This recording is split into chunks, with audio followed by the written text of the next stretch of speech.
Hello everyone. आज 22 नवंबर है और आज के डेली करंट अफेयर्स की वीडियो में हम जो भी मैंने कल 21 का नहीं कवर किया था या 18 का फिर मैंने नहीं कवर किया था, वो सारी टॉपिक्स मैंने इसमें इंटीग्रेट कर दिए हैं और इससे आपका कोई भी टॉपिक छूटने वाला नहीं है। अगर किसी दिन वीडियो नहीं आ रही है तो उस दिन जो भी टॉपिक छूट रहे हैं वो आगे की वीडियोस में मैं कवर करवा दिया करूँगा, कुछ टॉपिक भी आपका छूटेगा नहीं। तो आज का जो सबसे इम्पोर्टेंट टॉपिक था वो था ये कि आर्टिकल 200 से रिलेटेड अभी एक रिसेंटली सुप्रीम कोर्ट की कॉन्स्टिट्यूशनल बेंच थी। कॉन्स्टिट्यूशनल बेंच क्या होती है? जहाँ पे 5 से ज़्यादा जजेस होते हैं।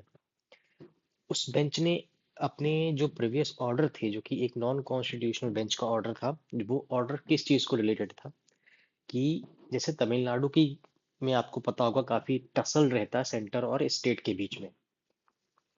तमिलनाडु स्टेट में बहुत ही टसल रहता है, किसके बीच में? सेंटर और स्टेट के बीच में। क्यों? क्योंकि जो सेंटर गवर्नर अपॉइंट करता है वो तमिलनाडु की जो स्टेट लेजिस्लेटिव असेंबली थी उसने बिल पास की थी, तो गवर्नर ने उस बिल को प्रेसिडेंशियल कंसेंट के लिए या अपने पास ही विथहोल्ड कर लिया था। पर तमिलनाडु की गवर्नमेंट फिर सुप्रीम कोर्ट गई। सुप्रीम कोर्ट में उन्होंने क्या बोला कि जो ये गवर्नर बिल रिजर्व करते हैं प्रेसिडेंशियल एसेंट के लिए या फिर अपने ही पास अगर कोई बिल विथहोल्ड कर देते हैं तो इसके लिए एक टाइम लिमिट होनी चाहिए, वरना बिल ऐसे ही पड़ी रहती है और स्टेट असेंबली को भी पता नहीं हो पाता कि गवर्नर उसको साइन करने वाले हैं या साइन नहीं करने वाले हैं। या तो वो उसको रिजेक्ट कर दें और या तो एक टाइम लिमिट हो कि इस टाइम लिमिट के अंदर गवर्नर को उस बिल पे एक्शन लेना ही लेना है। तो इसलिए जो पहला सुप्रीम कोर्ट का बेंच बैठा था उसने बोला था कि 1 महीना, 3 महीने का टाइम फ्रेम सेट कर दिया था इस चीज को लेकर के, अगर कोई भी बिल गवर्नर के पास जाती है तो।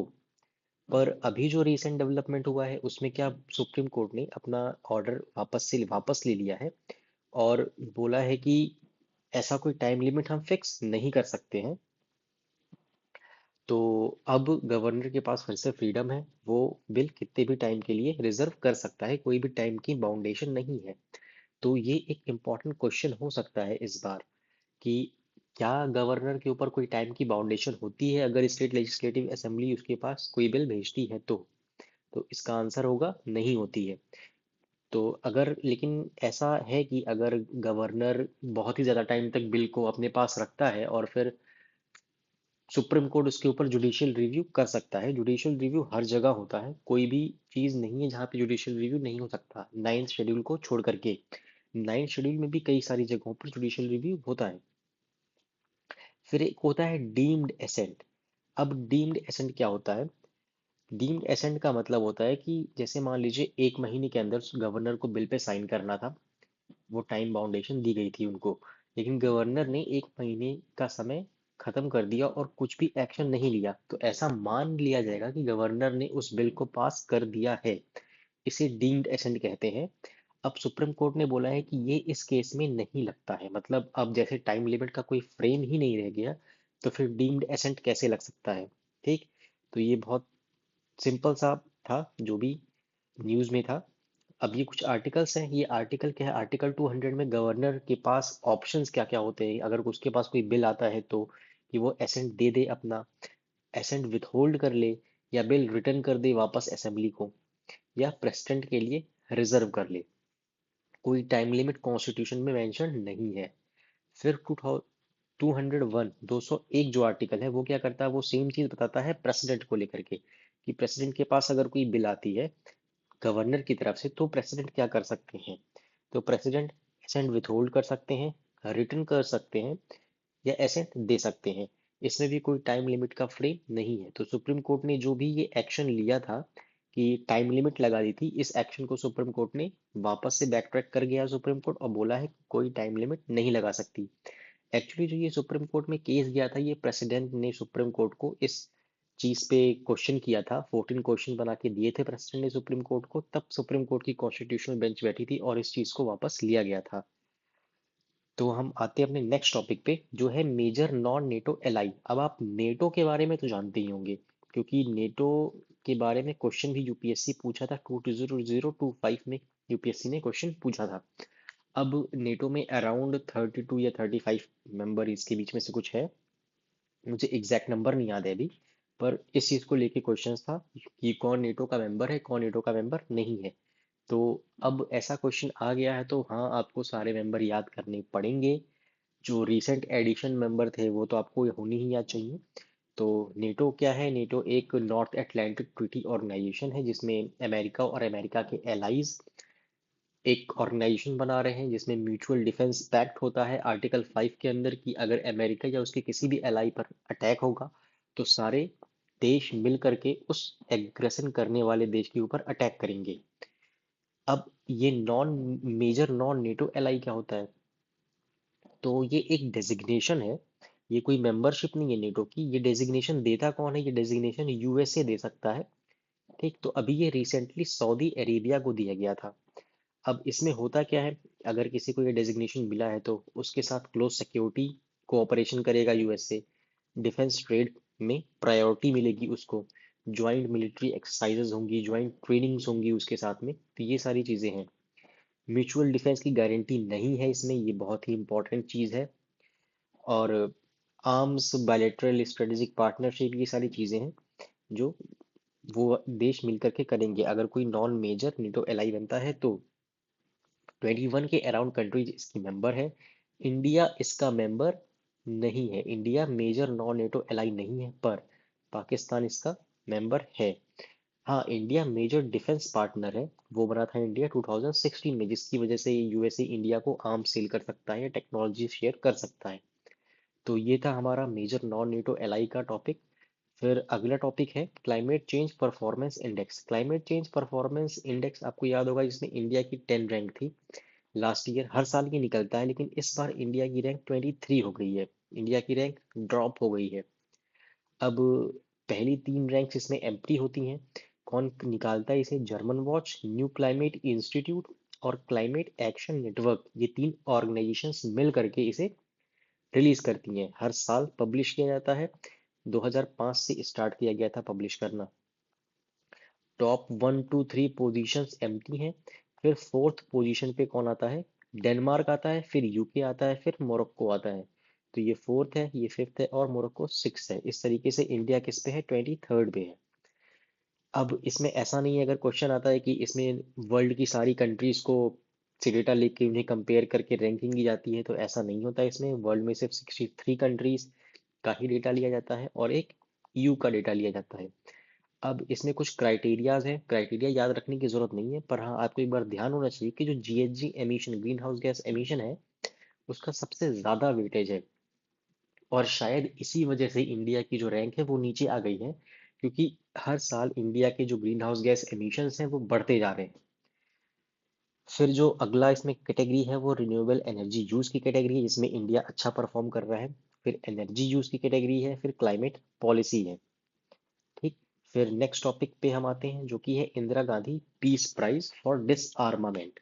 अब ये इंदिरा गांधी इंडिया की फॉर्मर प्राइम मिनिस्टर के नाम पे मेंशन, सॉरी, इस्टेब्लिश किया गया है। 1986 में इस्टेब्लिश किया गया था। इसे देता कौन है? इंदिरा गांधी मेमोरियल ट्रस्ट देता है। ये दोनों आपको पता होना चाहिए। फिर इसमें कैश भी मिलता है और साइटेशन भी मिलती है। अगर ऐसा कुछ क्वेश्चन आता है कि इसमें कैश नहीं मिलता है, सिर्फ साइटेशन मिलती है, तो ऐसा नहीं होगा, इसमें कैश भी मिलता है।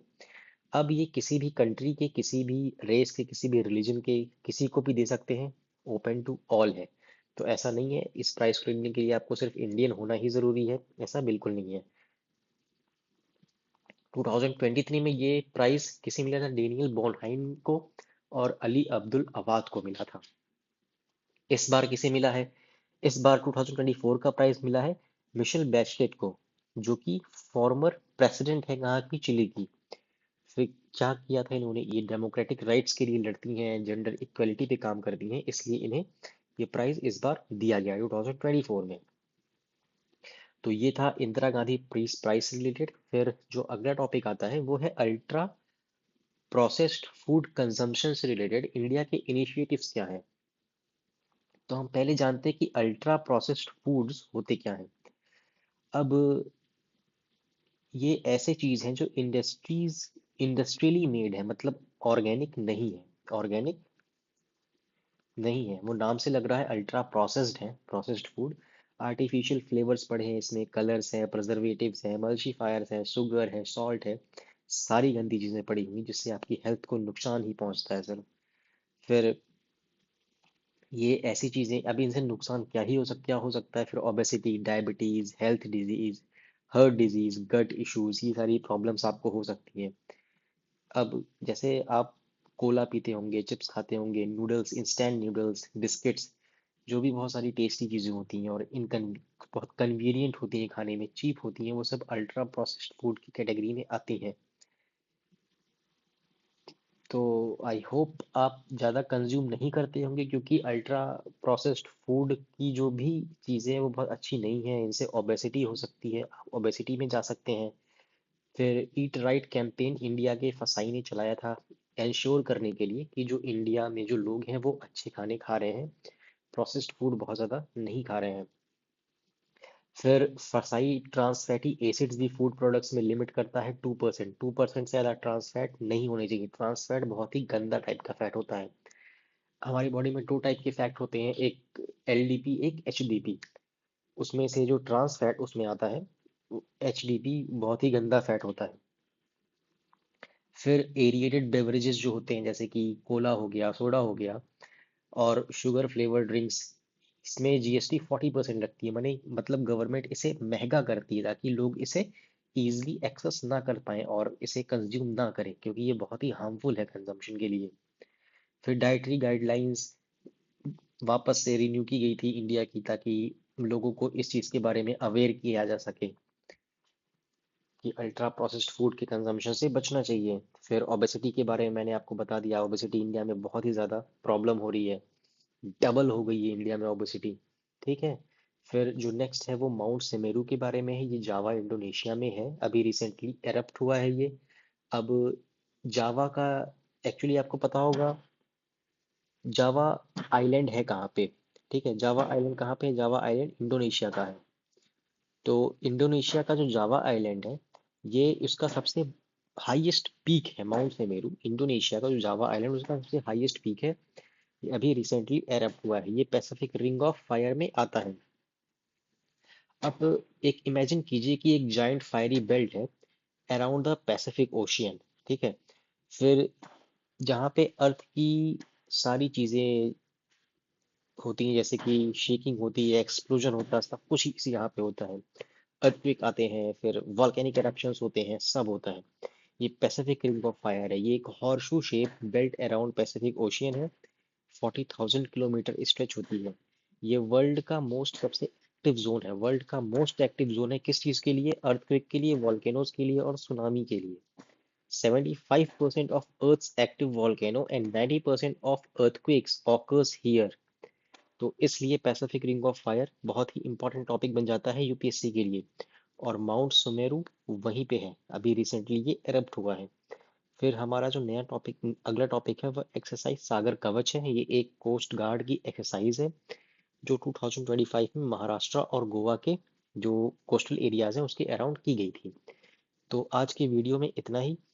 फिर अब रही बात नोट्स की, तो नोट्स आपको मेरे टेलीग्राम चैनल से मिल सकते हैं। तो आपको अगर नोट्स चाहिए, मंथली कंपाइलेशन चाहिए, तो आप उसके लिए टेलीग्राम चैनल पे जा सकते हैं, जिसका लिंक डिस्क्रिप्शन में है।